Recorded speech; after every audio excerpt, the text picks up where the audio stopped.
تداول نشطاء ومعارضون للنظام السعودي أنباء عن وفاة الأمير السعودي محمد بن نايف، وذلك على إثر تدهور مفاجئ لحالته الصحية وترديها بشكل غير مسبوق، وسط أنباء عن وفاته بنوبة قلبية حادة بعد رفض ولي العهد السعودي محمد بن سلمان نقله من السجن إلى المستشفى، خاصة في ظل إصابته بعدد من الأمراض نظرا لتواجده في السجن منذ عدة سنوات، الأمر الذي يمكن أن يؤدي إلى وفاته رسميا في أول لحظة وفق التقديرات الطبية. وفي هذا السياق نفت مصادر سعودية مطلعة من وزارة الداخلية الأنباء التي يجري تداولها عن وفاة الأمير محمد بن نايف ولي العهد السابق، مؤكدة أن تلك الأنباء عارية عن الصحة وتهدف إلى زعزعة الاستقرار في المملكة العربية السعودية. وأوضحت المصادر أن الأمير محمد بن نايف تدهورت حالته الصحية بشكل كبير بسبب ظروف الاعتقال القاسية التي يعيش فيها، إلا أنه لم يفارق الحياة ولا يزال يلقى العناية الطبية في السجن الذي يقبع فيه، مؤكدا أن ولي العهد السعودي محمد بن سلمان رفض نقله إلى مستشفى خاص لتلقي العلاج، الأمر الذي يؤكد تعمد ابن سلمان لتصفية بن نايف. وأشارت المصادر إلى أن فريقا طبيا من الخارج زار السجن وأجرى فحوصات طبية لمحمد بن نايف وقدم له العلاج اللازم، كما تم إدخال أجهزة طبية خاصة من أجل متابعة الحالة الصحية للأمير السعودي، ولكن دون الخروج إلى أي مستشفى في الخارج سواء داخل السعودية أو خارجها. وفي وقت سابق كشف حساب العهد الجديد السعودي تفاصيل جديدة بشأن معاناة ولي العهد السعودي السابق محمد بن نايف داخل محبسه، وقال العهد الجديد في سلسلة تغريدات إنما جاء في تقرير NBC نيوز صحيح، ونضيف على ذلك أن محمد بن نايف عانى من ارتفاع معدلات السكري إلى مستويات عالية جدا. واستدرك بالقول إلا أنه لم يتلقى أي أدوية، مما تسبب بنزول ما يقارب 22 كيلوغرام من وزنه وإصابته باكتئاب حاد واضطراب نفسي. العهد الجديد زعم أن محمد بن نايف تعرض لتعذيب بدني قاس، رفعت أقدامه على الفلقة، انهال عليه شخصان ضربا في كافة مناطق جسده، وأكمل أيضا عانى من تعذيب نفسي من حرمانه في النوم، تركه مقيد اليدين والقدمين ومعصوب العينين عدة أيام، واستكمل ما يجري مع محمد بن نايف حرفيا هو عملية قتل بطيء، الهدف إظهارها وفاة طبيعية فلا يوجد تنفيذ مباشر للقتل. وأضاف العهد الجديد: فإن مات بهذه الطريقة فهو ما يتمناه ابن سلمان، وإن لم يمت فسيبقى عاجزا طوال حياته وغير قادر على أن يتولى شؤون نفسه، ناهيك عن شؤون الدولة. وتابع: محمد بن نايف في وضع صحي مزن، ولا نستبعد وفاته قريبا، فبينه وبين الموت الآن شعرة واحدة. وفي وقت سابق كشف تقرير أمريكي تفاصيل عن الوضع الصحي لولي العهد السعودي السابق الأمير محمد بن نايف، والمعتقل في مكان سري عقب الإطاحة به من منصبه في انقلاب ناعم نفذه محمد بن سلمان بدعم من والده الملك. التقرير الذي نشرته شبكة NBC نيوز الأمريكية زعم أن محمد بن نايف تعرض خلال اعتقاله للتعذيب والإيذاء الجسدي لدرجة أنه أصبح غير قادر على المشي دون مساعدة، مشيرا في الوقت ذاته إلى أن هناك ضغوطا على إدارة الرئيس الأمريكي جو بايدن للتدخل لمساعدته. وهذه المعلومات قالت الشبكة إنها نقلتها عن مصدرين مطلعين على الأمر. فيما كشف أحد المصادر أن بن نايف محتجز في مجمع حكومي قريب من قصر اليمامة في الرياض، حيث المقر الرسمي للديوان الملكي السعودي. وفي ذات السياق قال شخصان مطلعان على وضع الأمير السعودي طلب عدم الكشف عن هويتهما لتجنب تداعيات ذلك على بن نايف، إنه فقد أكثر من 23 كيلوغرام ولم يعد يستطيع المشي من دون مساعدة.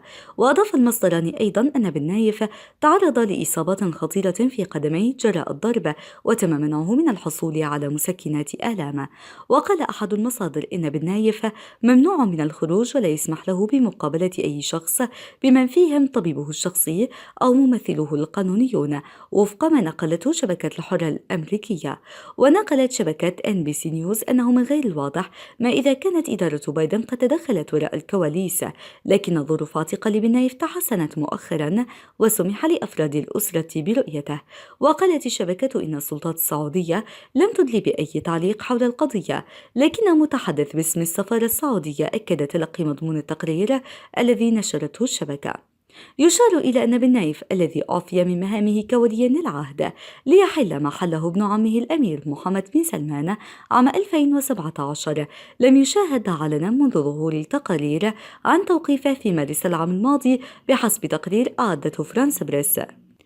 وكان ينظر إلى بن نايف على أنه الحليف السعودي الأكثر ثقة لوكالة الاستخبارات المركزية الأمريكية، وقد شغل منصب وزير الداخلية في المملكة اعتبارا من 2012 قبل أن يصبح وليا للعهد بعد 3 سنوات.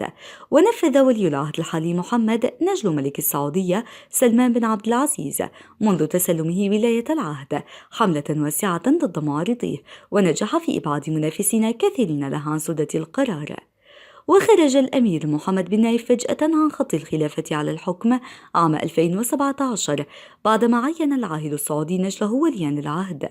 وتقول مصادر مطلعة إنه بعد توقيف بن نايف لاحقته الحكومة باتهامات بالفساد وعدم الولاء بحسب فرانس بريس. وفي مارس الماضي أكدت صحيفة التايمز أن ولي العهد السعودي السابق تعرض للتعذيب عندما كان في محبسه وسط الصحراء السعودية، ما جعله لا يمشي إلا بعصا. وذكرت الصحيفة البريطانية أن الرئيس الأمريكي جو بايدن يواجه ضغوطا من أجل الدفع لإنقاذ بن نايف الذي يعيش تحت أعين السلطات، خاصة أنه حليف رئيسي للولايات المتحدة ويقاسي ظروفا صعبة.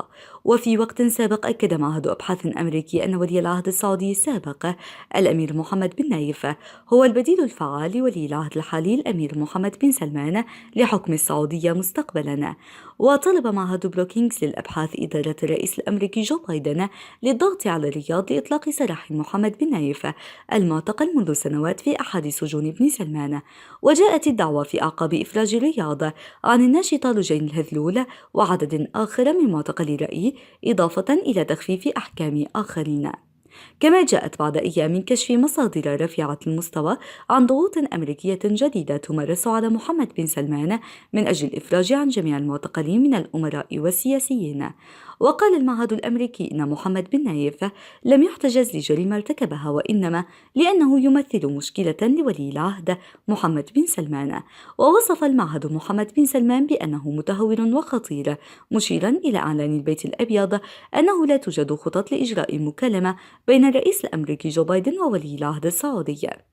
ويرى المعهد أن تبني إدارة بايدن قضية محمد بن نايف قد يكون خطوة غير عادية، وحسب التقرير يجب أن تكون مهمة عاجلة بالنظر لمساهمته الكبيرة في الأمن الأمريكي ولأن حياته في خطر كبير.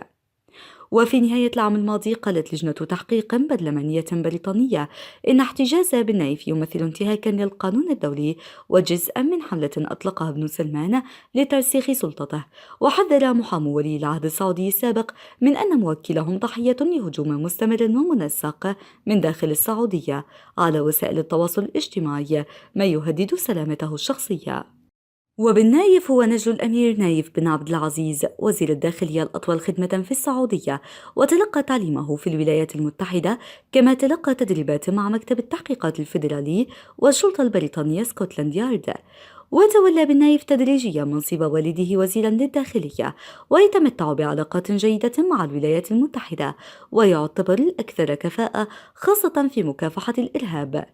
وحسب التقرير الذي نوه إلى إنقاذ ولي العهد السعودي السابق لحياة عشرات إن لم يكن مئات من الأمريكيين وهزيمته لتنظيم القاعدة.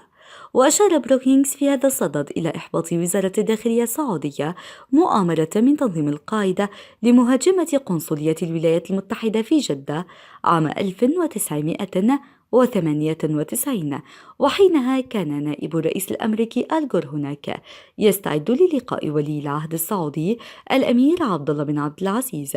ولهذه الأسباب كان محمد بن نايف مقربا من الإدارة الأمريكية في عهد الرئيس السابق باراك أوباما ونائبه جو بايدن. ووصفه المدير السابق لوكالة المخابرات الأمريكية جورج تينات بأنه أهم شركائه في قتال القاعدة والأذكى والأكثر إنجازا بين جيله. وفي أبريل نيسان 2016 قام ملك السعودية سلمان بن عبد العزيز بترقية بن نايف ليكون وليا للعهد، لكنه أقله فجأة من المنصب في يونيو حزيران 2017 واستبدل به نجله الأمير محمد بن سلمان.